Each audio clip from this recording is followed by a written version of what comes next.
They'll come back when you least expect it, not because they miss you, but because they can't stand the thought of you no longer needing them. That's the moment that will define you when the narcissist tests you again. Will you fall back into their illusion or finally stand in your power? The narcissist will always return to test your growth and boundaries because control is their currency and validation is their oxygen. When you take that away, you starve them of what keeps them alive psychologically. They can't handle being forgotten. To a narcissist, indifference is the ultimate humiliation because it means their power has been broken. So even when you think you've escaped, even when you're standing firm in your healing, they find a way to re-enter your orbit.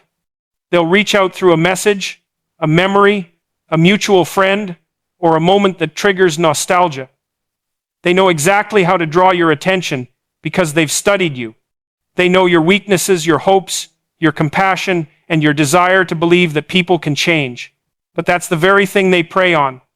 They test your growth because they want to know if the transformation you claim is real or just a temporary rebellion. They'll push against the boundaries you've built to see if you'll crumble the way you once did.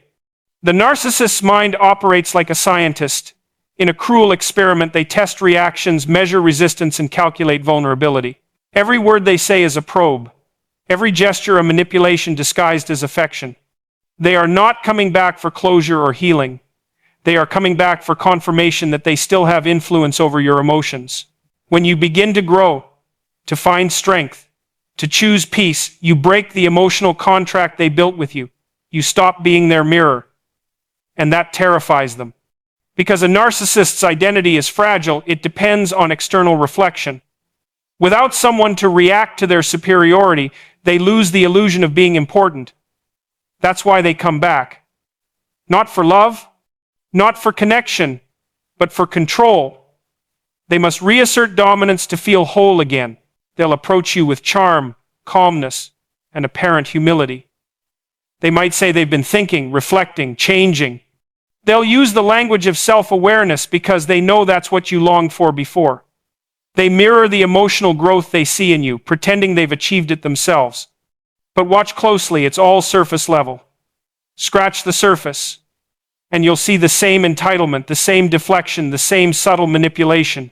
They'll apologize without accountability, promise without intention, and show affection without empathy. Your growth is like light to them, both fascinating and blinding. They are drawn to it, yet threatened by it. When they sense that you've found peace in your distance, it triggers something primal in them. They need to prove that your peace is fragile, that your strength is conditional, that your healing can still be undone. And so they will test the cracks in your armor. They will remind you of the moments you once felt loved, the words that once comforted you, the version of themselves they showed you when you didn't yet know who they really were. It's a psychological ambush, dressed in sentimentality. The test is not just about your boundaries, it's about your self-concept. The narcissist wants to know if you've truly changed how you see yourself. If they can still make you doubt your worth, still make you seek their validation, still make you explain your choices, then in their mind, nothing has changed, they've won. Because their power doesn't come from presence, it comes from influence. If they can live rent-free in your mind, they don't need to be physically close. You must recognize the test for what it is, not an opportunity for reconciliation, but a challenge to your evolution. The narcissist doesn't return because they miss you. They return because they miss the version of themselves they could be when you were beneath them. They test you to see if that version still exists in your world, if you'll still shrink when they loom, if you'll still explain yourself when accused, if you'll still bend your truth to keep peace. Their return is not random. It's intentional, calculated, and deeply revealing. It's not about love, it's about power. Their reappearance is not love, it's an attempt to regain control. When a narcissist comes back, it's rarely because they've had a moment of clarity or genuine remorse. It's because they feel their grip on you slipping away. They sense the loss of influence, the quiet rebellion in your detachment, and it disturbs them deeply. Narcissists don't view relationships as emotional bonds. They view them as systems of control. To them, people are not partners but extensions of their ego. When you pull away, it's not heartbreak, they feel it's the insult of lost power. That's what drives them to return, not affection but possession. When you've grown, when you've started to rebuild yourself, they perceive it as a threat. Your strength is proof that they no longer dominate your inner world. That's unbearable for them. They come back to restore the imbalance that once favored them. Every word they use, every gesture they make, is designed to reinsert doubt, to reestablish emotional dependence, to remind you of the dynamic where they held the upper hand. It's a subtle and psychological dance, not overt cruelty this time, but manipulation disguised as care. They might appear tender, apologetic, or reflective, but behind that mask lies the same hunger for control. They understand how to appeal to your empathy. They know that if they show just enough vulnerability, you might question your boundaries. That's their strategy to blur the lines between guilt and love, between compassion and surrender. They'll speak the language of change, but their actions will still serve the same purpose, to make you feel responsible for their emotions again. And once that door is cracked open, they'll step in fully, slowly taking back the emotional ground you fought to reclaim. They'll remind you of the good times, not because they cherish them, but because they know nostalgia is one of the strongest emotional pulls.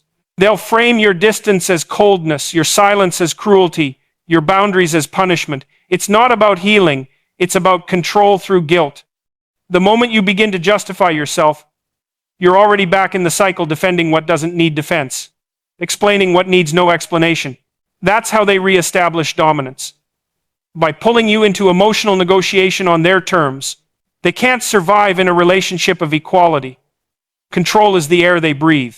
The moment they realize you're no longer susceptible to their approval, they feel powerless, and that loss of control ignites panic.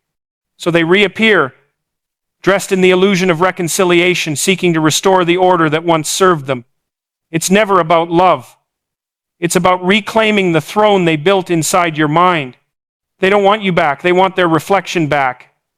They want the version of you that fed their ego, that bent under their moods, that stayed quiet to avoid conflict. Their return isn't proof of their affection, it's proof of their dependence on your submission. Silence, distance, and self-respect are your greatest defenses because they dismantle the very structure of the narcissist's control. Narcissists thrive on reaction. Every emotion you show, every word you argue, every attempt to reason gives them fuel. They feed on attention, whether it's positive or negative. The moment you stop engaging, the entire game collapses. Silence becomes more powerful than any argument because it denies them what they crave most: validation. When you stay quiet, they can't twist your words. They can't provoke you into emotional chaos, and they can't feed their sense of importance. Your silence tells them that they no longer have a hold on your emotional state. Distance amplifies that silence.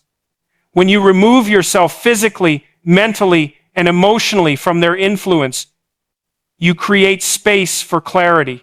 Narcissists lose power in distance because they operate through proximity. Proximity to your emotions, your mind, and your reactions. The more distance you create, the more they are forced to face their own emptiness. They will try to close that gap, to reestablish communication, to lure you back with promises or provocations. But that distance is your armor. It protects your peace and gives you room to remember who you are without their constant distortion of reality. It's not coldness. It's self-preservation. Self-respect is the foundation that keeps both silence and distance strong. Without it, boundaries crumble under guilt or manipulation. Self-respect reminds you that you are not obligated to respond, to explain, or to make them understand. It reminds you that your worth is not tied to how well you can fix or please someone else. Narcissists rely on your empathy and your desire to resolve conflict. They count on your need to be understood. But self-respect says you don't need to prove your integrity to someone who profits from misunderstanding you. It allows you to walk away from chaos without looking back for validation or closure. When you combine silence, distance, and self-respect, you become unpredictable to the narcissist. They can't manipulate what they can't reach. They can't provoke what doesn't react. They can't control what doesn't need their approval. These three defenses strip away their illusion of power. They reveal how fragile their dominance truly was. It only existed through your participation. The less you engage, the smaller they become in your world. It's not an easy path. Silence feels unnatural at first. Distance feels lonely. Self-respect feels heavy when you're used to carrying the weight of someone else's emotions. But over time, these become the pillars of freedom. They teach you to respond from strength instead of fear, to choose peace over chaos, and to stand firm in your own truth without being shaken by manipulation. A narcissist cannot survive in the presence of someone who no longer needs their approval, because control dies in the absence of reaction. Empathy can be weaponized. Stay grounded in reason, not emotion. The very quality that makes you kind, compassionate, and understanding is the same one the narcissist studies and exploits. They see your empathy not as a virtue, but as a vulnerability to be used for control. They learn early on how to trigger your compassion, how to make you feel guilty for their pain, and how to twist your desire to help into a chain that keeps you tied to them. They don't see your empathy as love, they see it as leverage. Every time you excuse their behavior because you understand what they've been through, they gain ground. Every time you prioritize their feelings over your own well-being, you reinforce their belief that they can do whatever they want and still be forgiven. Empathy without boundaries becomes self-destruction. Narcissists know how to provoke it with precision. They'll play the victim, recount their hardships, or display selective vulnerability at the perfect moment, not to connect, but to manipulate. They understand that your heart will soften when you see pain. They use that knowledge like a weapon, turning your own goodness against you. It's a cruel inversion of trust, because they make you believe that compassion is the way to peace, when in reality, it becomes the road back into their control. That's why reason is essential. Reason creates distance between what you feel and how you act. It allows you to recognize patterns instead of reacting to emotions. When you rely solely on empathy, you see the narcissist's tears and believe their pain is genuine. When you engage reason, you see that their timing is strategic, that their displays of sorrow only appear when they need to reset control. Reason doesn't make you cold, it makes you clear. It lets you love people wisely, not blindly. Staying grounded in reason means observing their actions, not their words. Narcissists are masters of emotional language. They know how to say the right thing at the right time. They'll use your memories, your compassion, and your forgiveness as tools to re-enter your life. But reason demands evidence, consistency, and accountability. When you step back and evaluate their behavior objectively, you start to see the contradictions. You start to notice how every apology is followed by the same disrespect, how every promise fades the moment they regain control. Empathy should inspire you to understand others, but it should never cost you your self-respect. Healthy empathy feels balanced. Weaponized empathy feels draining. The difference lies in intent. Genuine vulnerability seeks connection, manipulation seeks control. That's why you must let reason guide your empathy. Feel compassion, but think critically.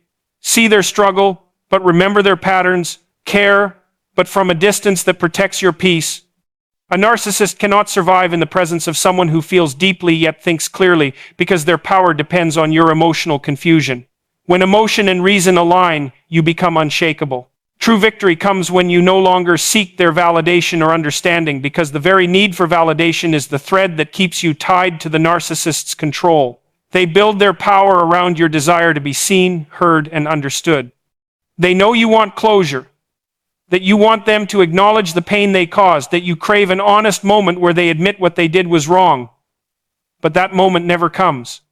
The narcissist will not validate you because validation requires empathy, and empathy threatens their illusion of superiority. They can't admit fault without dismantling the image they've built, so they deflect, deny, or rewrite the story until you start questioning your own memory. That's why real victory is internal. It's when you stop expecting them to give what they are fundamentally incapable of giving. When you no longer need their approval, their power collapses.